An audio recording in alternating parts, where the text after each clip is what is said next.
Mientras toda la atención mundial está enfocada con los acuerdos no cumplidos en relación a las elecciones presidenciales por el régimen de Maduro, hay otro tema que es de gran importancia: las licencias para exportar petróleo de Venezuela.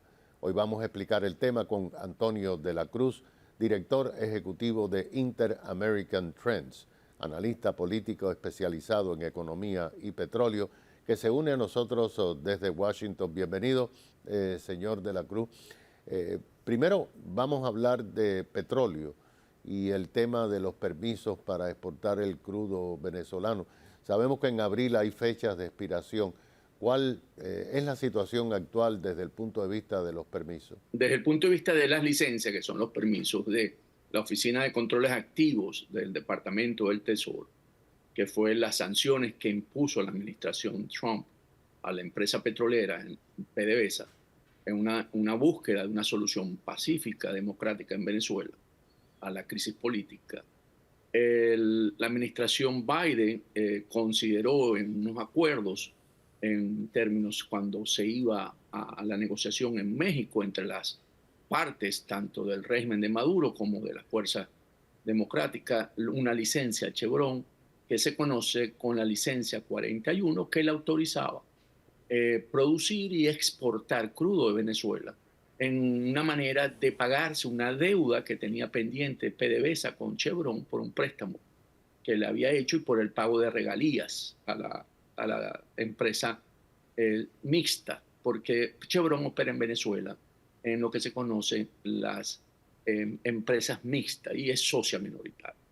Esa es una de las licencias que ahorita la tocamos. Y la segunda licencia, esa se otorgó en el 2022. Y la segunda licencia es una licencia que se otorgó en agosto por los acuerdos de Barbados el año pasado para autorizar a las otras compañías petroleras en Venezuela que estaban socias con PDVSA, y aquí estamos hablando de las europeas, de Repsol, de Eni, de todas las que también tenían operaciones con PDVSA, que también podían usar el mismo esquema, esto con el fin de motivar al régimen de Maduro a continuar en un camino para una salida democrática en Venezuela. ¿Qué ocurre?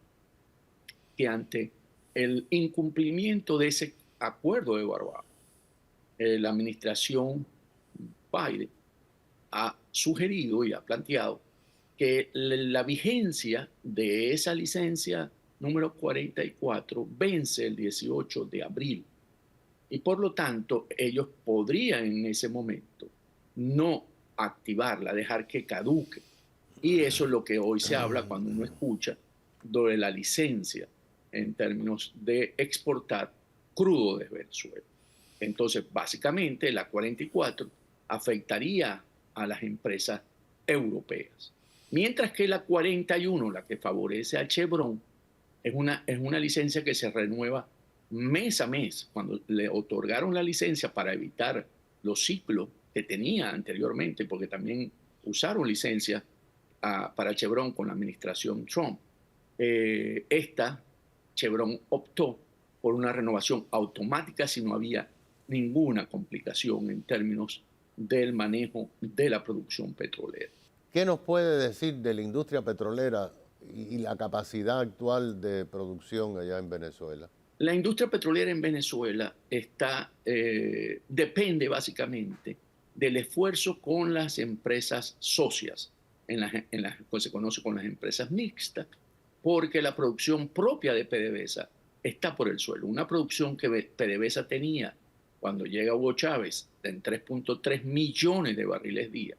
Cuando muere se coloca en unos 2.7 millones de barriles y actualmente con Maduro están en 794.000 barriles día. O sea, ha habido una caída de la producción de 3.3, si observamos en la llegada de Chávez, a 794.000, que es el último reporte de la OPEP, según la fuente secundaria.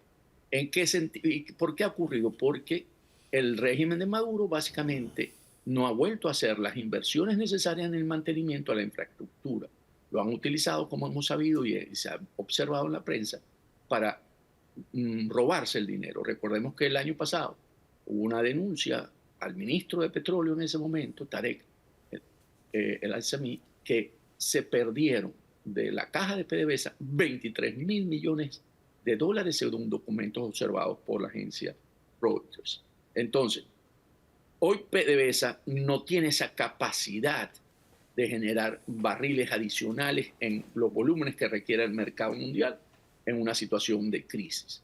Y las exportaciones, que sería el otro lado de la moneda, se está colocando hoy en unos 560.000 barriles. La meta de PDVSA es llegar a producir 1 millón de barriles día, que lo vienen planteando desde hace 2 años, pero no la logran alcanzar.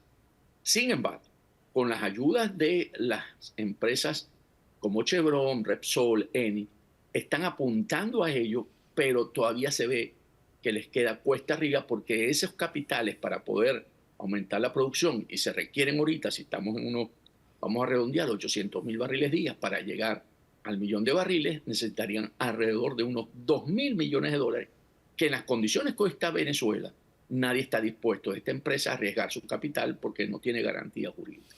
Y ante esta situación de caos político, caos social, caos de corrupción, usted lo ha señalado con ese robo que es sin precedente en la historia, ¿por qué las compañías occidentales se arriesgan a tratar de explotar petróleo en Venezuela?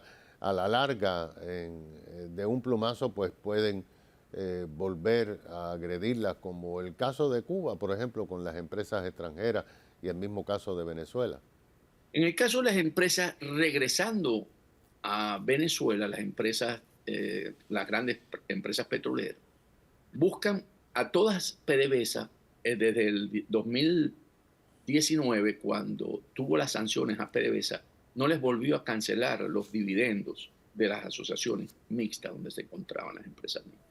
Entonces hay una deuda y ha sido el argumento para poder regresar a Venezuela y poder cobrarse esas deudas pendientes con las empresas como Chevron, Repsol, Eni.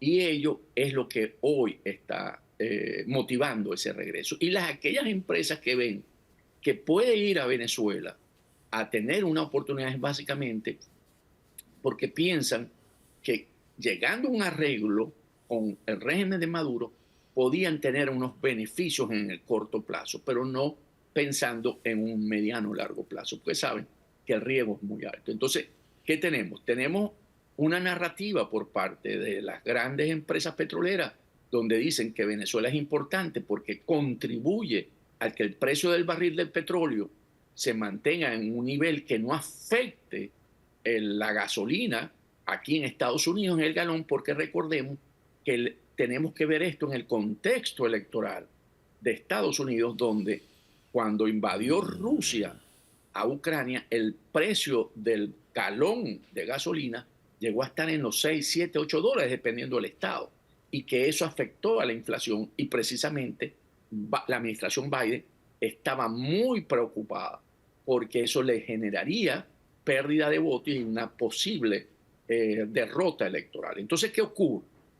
Que en ese discurso de que Venezuela va a contribuir, que no es cierto porque no tiene las capacidades, quien sí ha mostrado capacidad de aumento de producción es Estados Unidos, y ahí la administración Biden no lo ha querido hacer con mucha fuerza el anuncio, porque tiene los grupos ambientalistas. La producción, cuando Biden llega a la presidencia, estaba más o menos cerca de los 12 millones.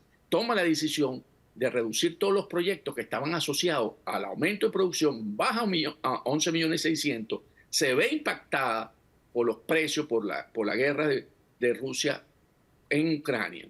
Y hoy Estados Unidos es el mayor productor de petróleo, está en casi 13 millones de barriles día. Ni Arabia Saudita ni Rusia tienen hoy esa producción.